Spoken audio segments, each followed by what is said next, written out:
Grupo IPS, tu seguridad desde una nueva perspectiva, presenta El futuro de todo. El futuro de todo, con Efrén Flores. Bienvenidos a El futuro de todo, el programa que ve hacia adelante. Soy Efrén Flores, dándoles la más cordial de las bienvenidas a un programa más de El futuro de todo. Se los dijimos y advertimos muchas veces el año pasado, aquí en El futuro de todo, con personajes de la International Chamber of Commerce, de la Cámara de Comercio de la Ciudad de México y la Cámara Nacional de Comercio de la Coparmex Nacional y de la Coparmex Ciudad de México. Se lo dijimos con el presidente de ASUME, que es la asociación que próximamente se convertirá en Cámara de la Seguridad Privada también en nuestro país a nivel nacional. Se los dijimos con muchos expertos en diferentes temas tecnológicos, en diferentes temas también de la biotecnología y también de las bioestrategias que son tan importantes en esos momentos en nuestra posición frente al mundo del mundo, con expertos en energías limpias y en general en el mundo de las energías. En fin, ¿para qué vamos a platicar todo lo que comentamos con ustedes el año pasado y seguimos comentando y platicando con ustedes este año? Lo dijimos el año pasado y por eso para muestra vamos a analizar, discutir y presentar un botón. Entre junio y julio del año pasado entrevisté al doctor Kenneth Smith. Él es vicepresidente de Política Económica de la International Chamber of Commerce, capítulo México, y es desde 1990 uno de los principales actores del país en materia de tratados económicos, no nada más el TEMEC y el Telecán, no, de tratados económicos internacionales. A la fecha también es socio de Agon Economía, Derecho y Estrategia. Desde entonces Ken Smith nos dio un análisis muy interesante sobre los riesgos para México de seguir por el camino populista que en ese momento llevaba el presidente López Obrador, de los riesgos de la reforma judicial, de los riesgos, en fin, de no estar cumpliendo con todas las reglas del TEMEC. Y esto fue lo que platicamos con él. Ustedes en la Cámara Internacional de Comercio, capítulo México en ICC, hicieron una serie de recomendaciones a los tres candidatos en ese momento. Ahora, por supuesto, ya las tiene en la mano la próxima presidenta de México. En tu área específicamente, ¿qué fue lo que le presentaron? Sí, mira, muchísimas gracias. Este es un esfuerzo que hace el ICC de presentar recomendaciones, una ruta crítica que es, al final de cuentas, constructiva, un camino que propone el sector privado de cómo unir esfuerzos junto con el gobierno para apoyar en el desarrollo de nuestro país. Yo tengo el honor de fungir como vicepresidente del Grupo de Política Económica, donde se analizan muchos de los temas, digamos, centrales de lo que guía la economía de nuestro país, y en ese sentido también como parte de este documento que se presentó el pasado 16 de mayo por parte del ICC, tuve también el honor de participar en la elaboración del rubro relacionado con paz y prosperidad. Y ahí se tocan temas muy importantes respecto a la dirección del país en materia, por supuesto, como menciono, de política económica, en materia de responsabilidad social empresarial, temas sobre cómo fortalecer el marco institucional y eliminar la corrupción en todos los niveles, hablar de temas del futuro en materia de el impacto de la inteligencia artificial, en fin, una serie de temas muy amplios que al final de cuentas lo que buscan hacer es generar prosperidad a largo plazo en el país, con la esperanza de que con recomendaciones muy puntuales pueda entonces en ese momento los candidatos, como bien señalas, pero ahora ya nuestra presidenta virtual, Claudia Sheinbaum, poder usarlo, esperemos, como un punto de partida para algunos de los principales puntos que hay que desarrollar en términos del desarrollo de nuestro país. Así es. Los temas que estás mencionando son, todos importantísimos. Yo me concentraría en la parte económica primero. Tienen que resolver el déficit fiscal terrible en el que se encuentra inmerso nuestro país, que no lo veíamos desde los 80s. Esto, para mucha gente de jóvenes, de generaciones jóvenes, pues simplemente no lo entienden, ¿verdad? Lo que vivimos tú y yo, muchísimos mexicanos, allá en los 82, 88, ¿no? Así es, nosotros recordamos aquella década que denominaron a nivel internacional para América Latina como la década perdida, justamente por la pérdida de oportunidades y retrocesos en materia económica, encabezado principalmente por una deuda terrible en muchos países latinoamericanos, incluido México. Lo que vimos en términos de estabilidad macroeconómica a lo largo de los últimos 30 años, e inclusive durante el sexenio de López Obrador, yo creo que al final se ve empañado de alguna manera en el último año, porque a pesar de haber mantenido una disciplina fiscal y una austeridad, inclusive muchos dirán excesiva en los primeros años de este gobierno, parece que ya con fines, llamémoslo, electorales, pues al final del sexenio vino un incremento muy importante del gasto público, un incremento del déficit fiscal de nuestro país y endeudamiento, que sin duda alguna nos va a pasar factura el siguiente año, y dependiendo de las acciones que tome el gobierno, pues puede ser un lastre para los próximos años. Tú recordarás que los candidatos hablaban de cómo uno de los principales objetivos es mantener los programas sociales, inclusive fortalecerlos. Y yo creo que son posturas muy loables.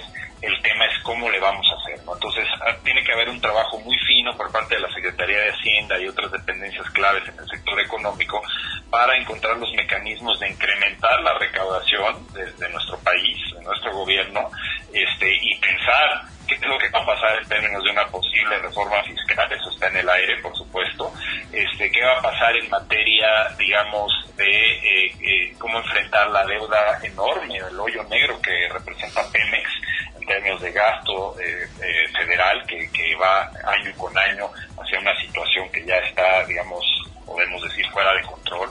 Entonces, va a haber que tomar medidas importantes en la parte, digamos, energética. Pues va a ser interesante ver qué rumbo toma Claudia Sheinbaum con respecto a la postura que ha tenido el presidente López Obrador.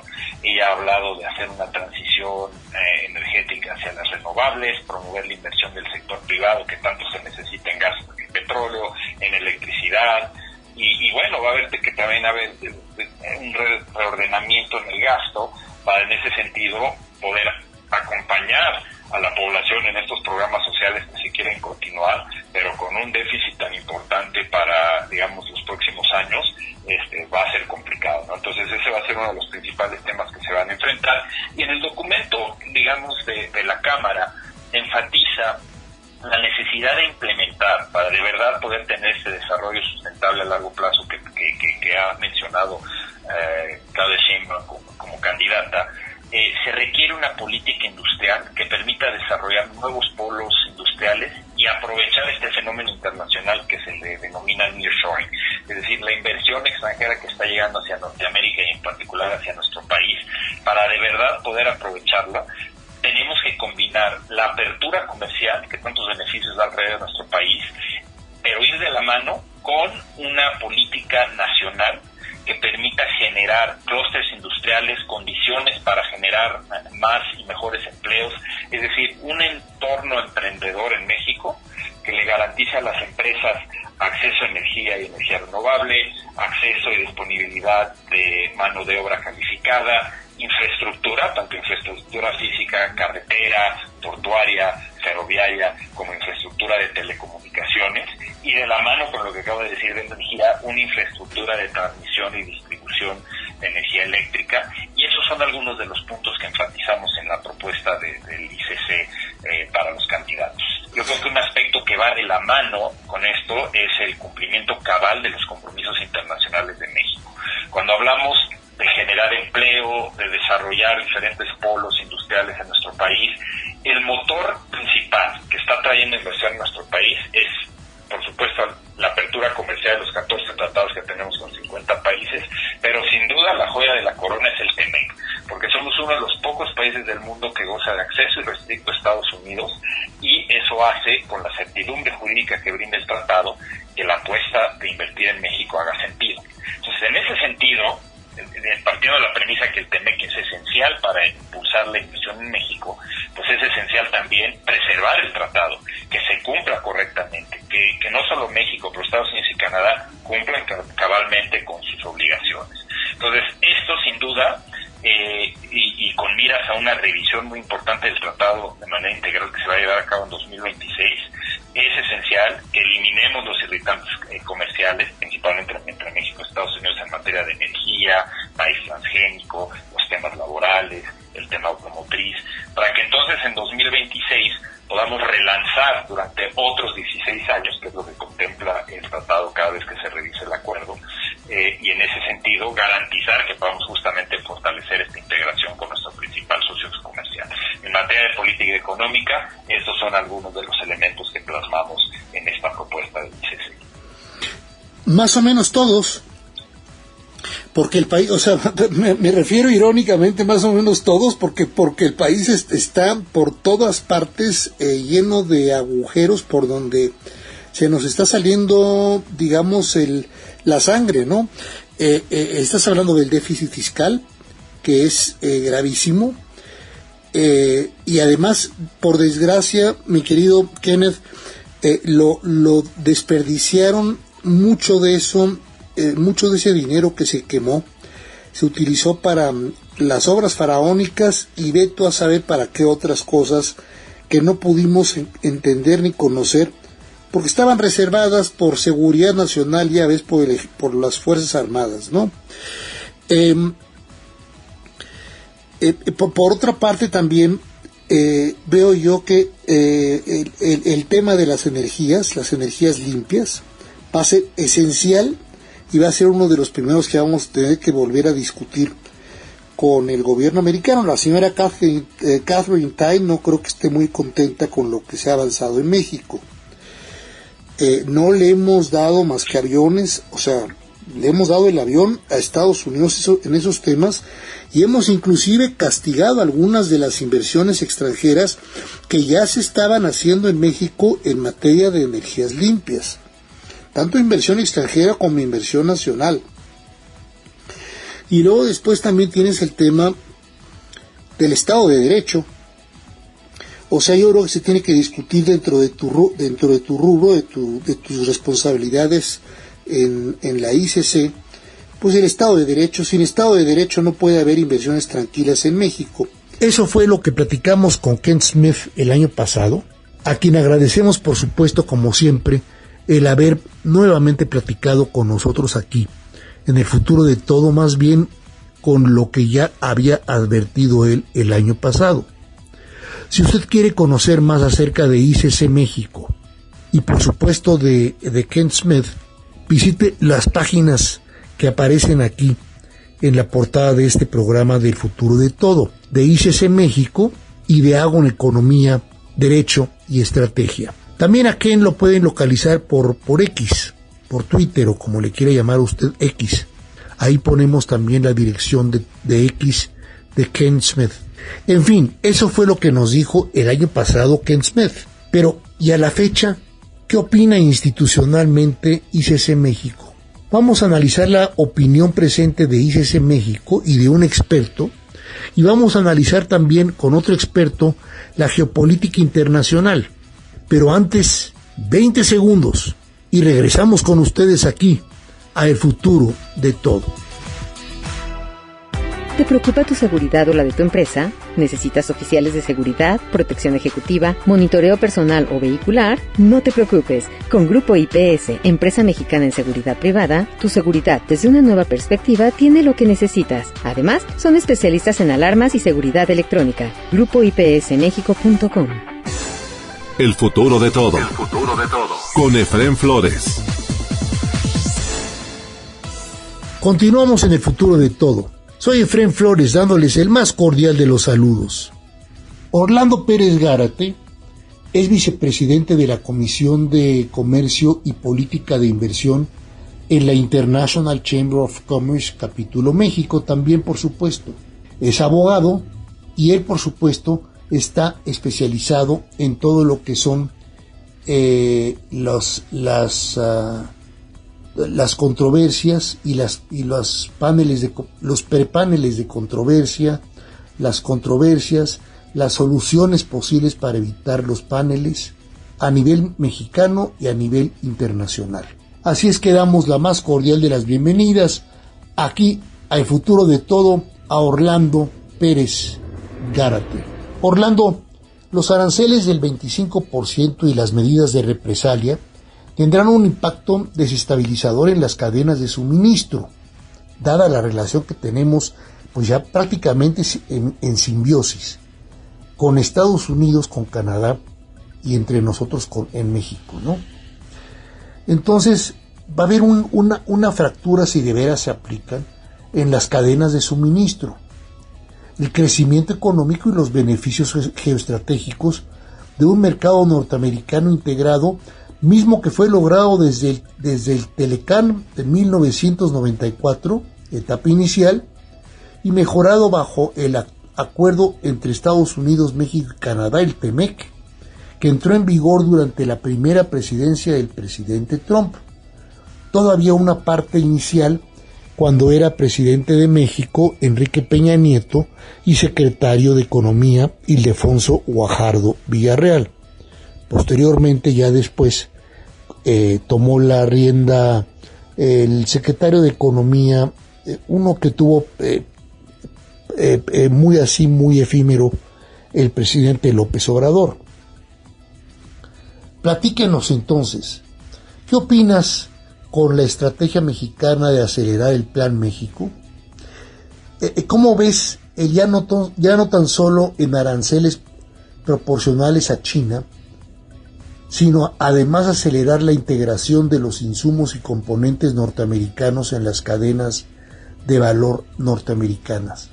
¿Qué opinas de esta estrategia? Pues sí, considero que digamos, este anuncio de aumentar los aranceles tiene un efecto totalmente desestabilizador, es un anuncio disruptivo al comercio internacional. Vemos de alguna manera, o de cierta manera vemos positivo el acuerdo que alcanzaron tanto México por su lado y Canadá por otro, para de alguna manera no aplicar estas medidas arancelarias al comercio preferencial que viene en virtud de el TEMEC, ¿no? Es decir, aplica a aquellas exportaciones que hacen tanto México como Canadá, que buscan la preferencia arancelaria del tratado y que cumplen con las reglas de origen. Sin embargo, ahí yo creo que vale la pena enfatizar que también gran parte del comercio que cruza entre los tres países, no todo es comercio preferencial, también hay un régimen general, que es un régimen que no podemos olvidar, que es el régimen que los tres países asumieron en el marco de la OMC, donde se comprometieron en establecer un monto máximo de los aranceles que se pueden aplicar entre sí, y también que se les llaman aranceles consolidados, y que de alguna manera, con base en la legislación de cada uno de los países, pues hay un orden jurídico de que no necesariamente se tiene que buscar la preferencia arancelaria para poder exportar a Estados Unidos, ¿no? Entonces me parece que ahí hay disrupciones, a lo mejor no afecta al mismo porcentaje de las exportaciones que México manda a Estados Unidos, pero sin duda debe de haber muchos sectores, incluyendo en el sector automotriz, que no cumplen con las reglas de origen tan estrictas que prevé ahora el tratado, ¿no? Digo, por poner un ejemplo, ¿no? Probablemente en otros sectores tampoco haya algunos exportadores que por razones propias decidieron exportar utilizando las reglas generales y ellos sí van a ser impactados por ese 25%. Entonces, ¿qué es lo que estamos viendo en este esquema?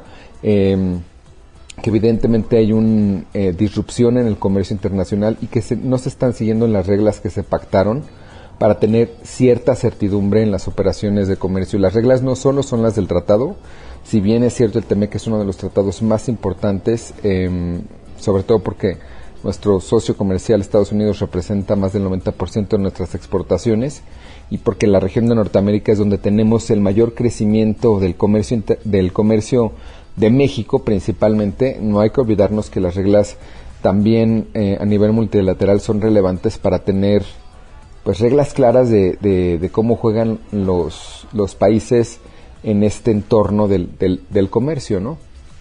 En relación a mi opinión sobre la estrategia mexicana, bueno, más bien no tanto mi opinión, sino la opinión institucional que puede tener la ICC, vemos que es un plan relevante, sobre todo para generar una mayor creación de industria o fortalecimiento del sector industrial, y evidentemente yo creo que todos los países están buscando fortalecer las industrias y también de alguna manera mecanismos para que le permitan a la industria poder competir en otros mercados, ¿no? Yo creo que sin duda tú tocas un punto fundamental, que es la manera en que podemos exportar a otras regiones y en la manera en que se pueden abrir otro tipo de mercados, y yo creo que ahí también es muy importante utilizar y aprovechar los tratados de libre comercio que México ha firmado en otras regiones y de alguna manera poco a poco ir tratando de no tener esa gran dependencia. Yo sé que es difícil porque todo el comercio está de alguna manera concentrado y es más fácil venderle al socio que tenemos en el norte, y pues de esa forma está integrada nuestra economía, pero de alguna forma también se tienen que buscar mecanismos alternos para darle viabilidad a la actividad exportadora de México. Orlando, muy importante, México debe de garantizar el Estado de Derecho, o sea, el rule of law, en materia constitucional judicial, en posibilidades de inversión privada nacional y extranjera en energía, electricidad, coinversión gobierno y empresas en agua, energías limpias, laboratorios, farmacéutica, investigación e innovación. De lo contrario, la contracción en inversión fija bruta, Producto Interno Bruto, serán mayores de no haber Estado de Derecho. Y el peso mexicano sufrirá, como ya lo están calculando los expertos privados y también del gobierno, devaluaciones a niveles de 22 o 23 pesos por dólar, con consecuencias negativas terribles al final de cuentas para cadenas de integración de componentes mexicanos, desincentivar nuevas inversiones, y el impacto en consumidores mexicanos será negativo. ¿Qué opinas, Orlando? Claro, lo que tú mencionas es, yo creo que fundamental.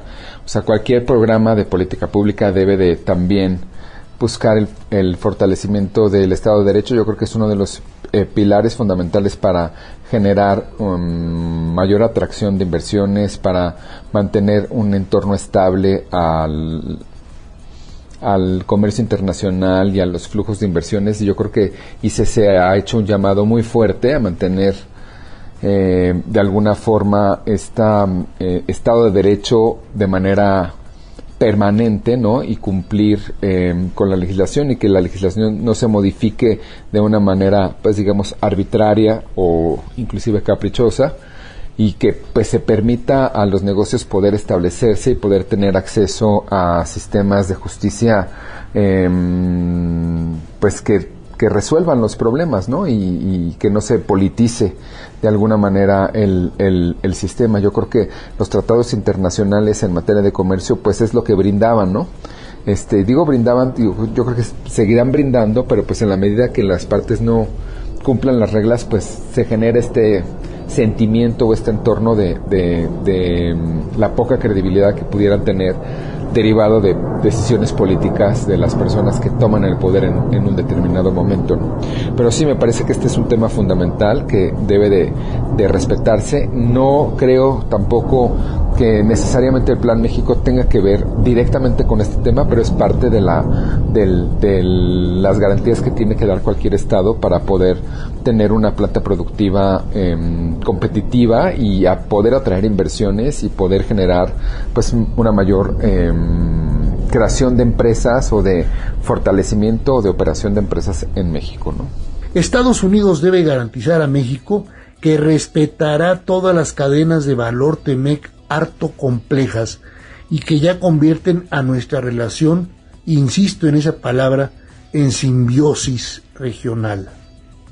Por lo compleja, casi imposible de desenlazar ya esas cadenas tan sofisticadas de digamos, tanto laborales como de producción, como por supuesto estratégicas.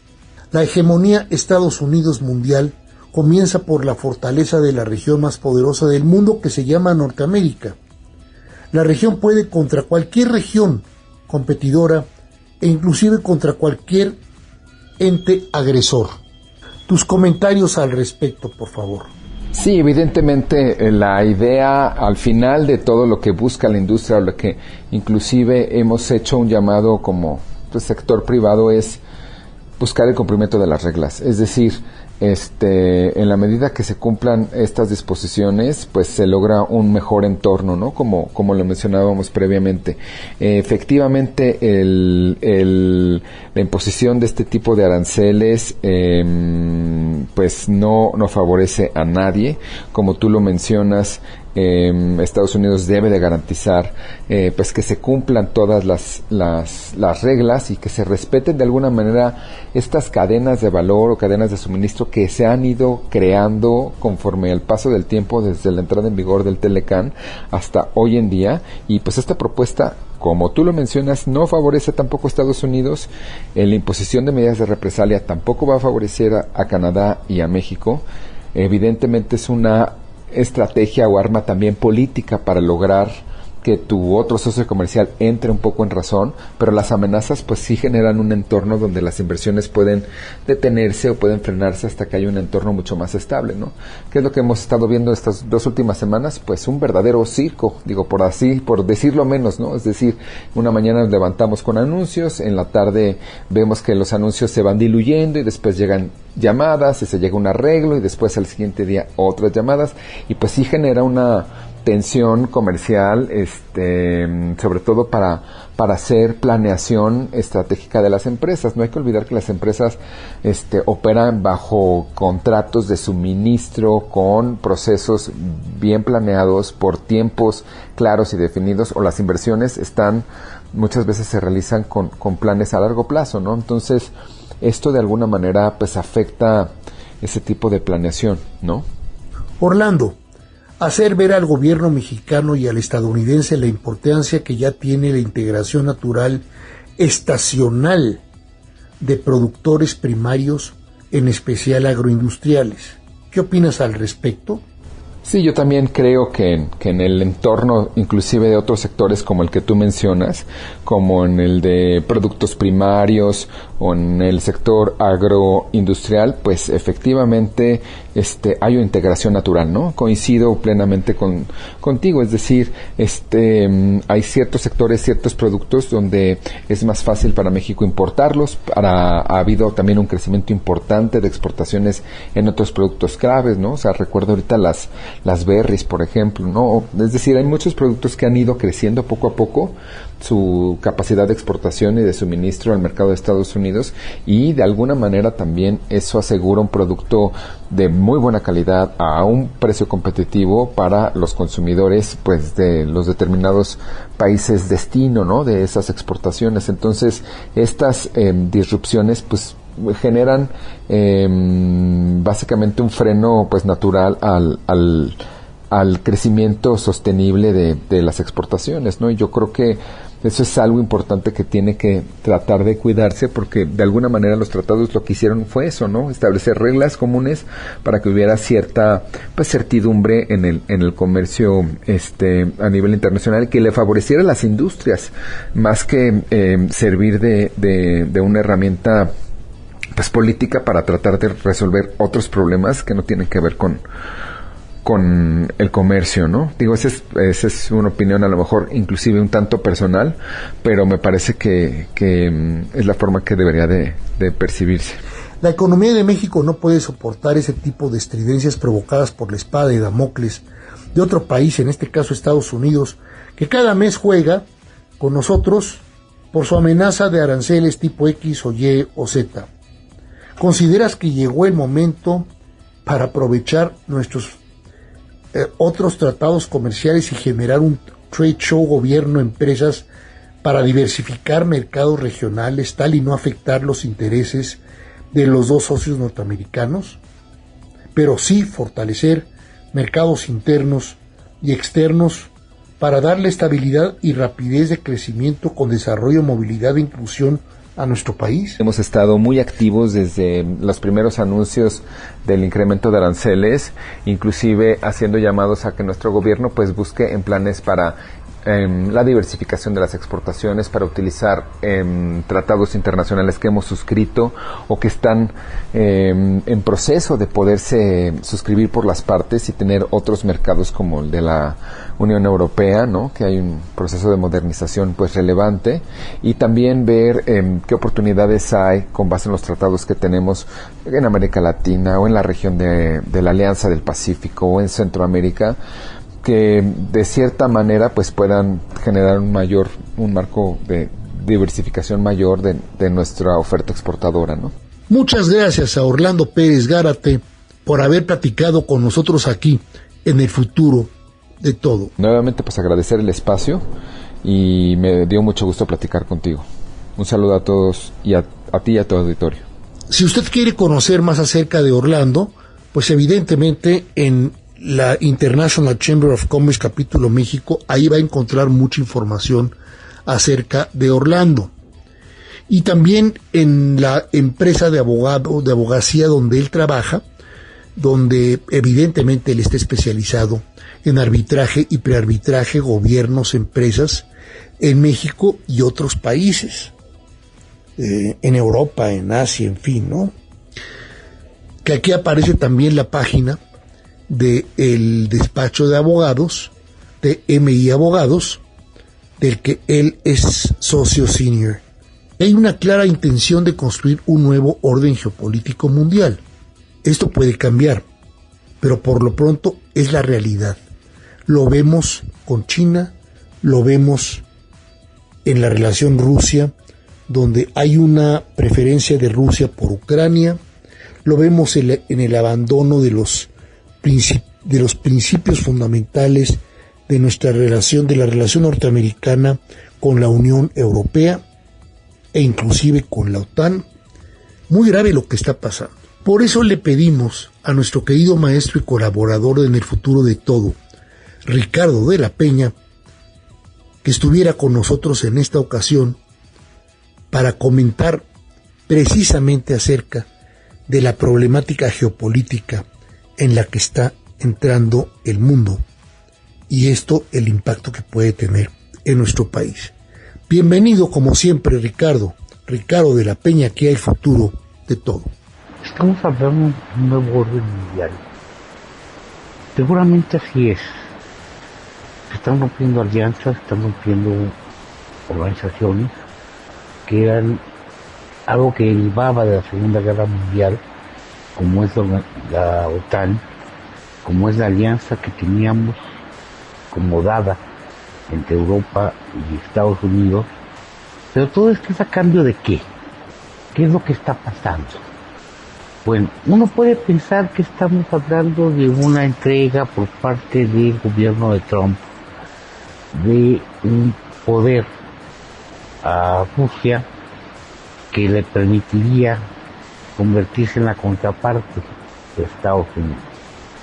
Pero había otra lectura posible, muy posiblemente más cercana a la realidad, que nos llevaría a pensar que lo que estamos viendo es un Estados Unidos que está asumiendo que el enfrentamiento en Europa, que tiene su punto álgido en Ucrania, pero que no es nada más Ucrania, sino es un enfrentamiento entre la OTAN y Rusia, no es el conflicto relevante a nivel internacional. A nivel mundial, el conflicto relevante es ya hoy en día el diferendo entre Estados Unidos y China.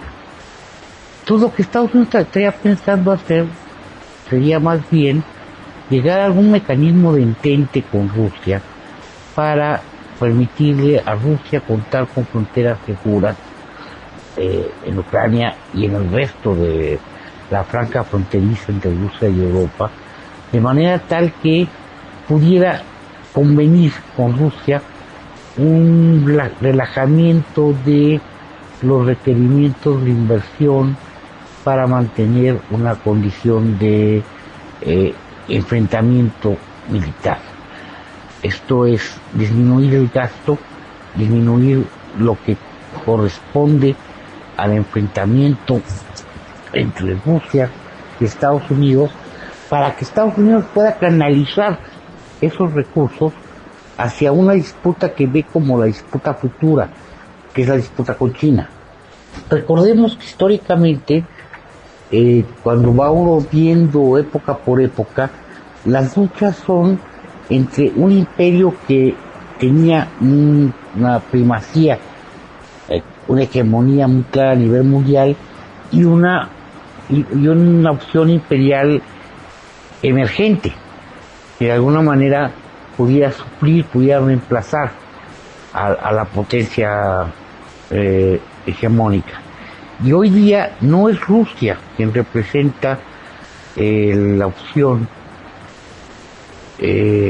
sucesora, sino que la opción sucesora está representada en China. Con esta visión terrible, el presidente Trump maltrata a Ucrania, pero al mismo tiempo se percata que es un bastión fundamental para el acceso a minerales o tierras raras, estratégicas, para la fabricación desde semiconductores, celulares inteligentes y los nuevos semiconductores en extremos sofisticados, para las nuevas generaciones de armas de protección y agresión a regiones específicas del orbe. Con lo cual se da entonces un balazo, por lo menos en el pie, este señor, el presidente de los Estados Unidos. Vamos a ver qué opina al respecto, Ricardo. Si uno piensa que China es esta opción sucesora, Estados Unidos tendría que confrontarla a esta y no concentrarse tanto en ese segundo piso, en el segundo nivel del enfrentamiento del ordenamiento mundial que se haría entre Europa y Rusia. Por eso el reclamo de que Europa vaya definiendo sus patrones para cómo confrontarse con Rusia, cómo mantener una condición de estabilidad en esa región que permita que Rusia no crezca, pero que tampoco le dé el poderío a Europa como para disputar en el primer piso que estaría entre Estados Unidos y China. Entonces podríamos estar pensando que estamos hablando de un nuevo orden mundial que no es multipolar estrictamente, es bipolar en tanto va a enfrentar a Estados Unidos con China, y en un segundo plano tendríamos la disputa en Eurasia, entre Rusia y Europa. Una Europa que tendría que entonces asumir los requerimientos de inversión, desarrollo en industria militar, como para contener el avance de Rusia, o bien encontrar alguna fórmula para que exista un mecanismo de seguridad compartida entre Europa y Rusia que permita no tener que llevar adelante una carrera armamentista y un incremento de los gastos militares en aras de un entendimiento con Rusia que se ve lejano por el nivel de desconfianza que los gobiernos actuales de Europa tienen con Rusia. Aunque no debemos olvidar que es muy factible que en el curso de los próximos años tengamos cambios en los partidos, en las posiciones gobernantes en Europa, que abran más la puerta a un entendimiento con Rusia porque sean menos contrarios a este y más proclives a un entendimiento de Rusia como un actor más en un juego político mundial que podría estarse construyendo y consolidando en los próximos años, en las próximas décadas. Así, sí, es un recambio, un nuevo orden mundial, pero es un nuevo orden mundial que no necesariamente constituye un derrumbe, una destrucción de lo existente, sino la construcción de nuevos paradigmas y nuevas formas de entender la realidad que de alguna manera van a llevar a un nuevo orden, en el cual la disputa fundamental va a ser en el Pacífico y no va a ser en Eurasia. Muchas gracias al maestro Ricardo de la Peña por este tan interesante comentario geopolítico acerca de cómo nos encontramos nosotros, Norteamérica y el resto del mundo, precisamente por el riesgo de que pueda cambiar drásticamente el orden político, económico, militar mundial. Eso es todo por hoy en el futuro de todo en México y de cara al mundo. Un servidor, Efrén Flores, se despide de ustedes esperando contar con su presencia en el próximo de nuestros programas de El futuro de todo. Hasta entonces. Grupo IPS, tu seguridad desde una nueva perspectiva, presentó El futuro de todo. El futuro de todo. Con Efraín Flores.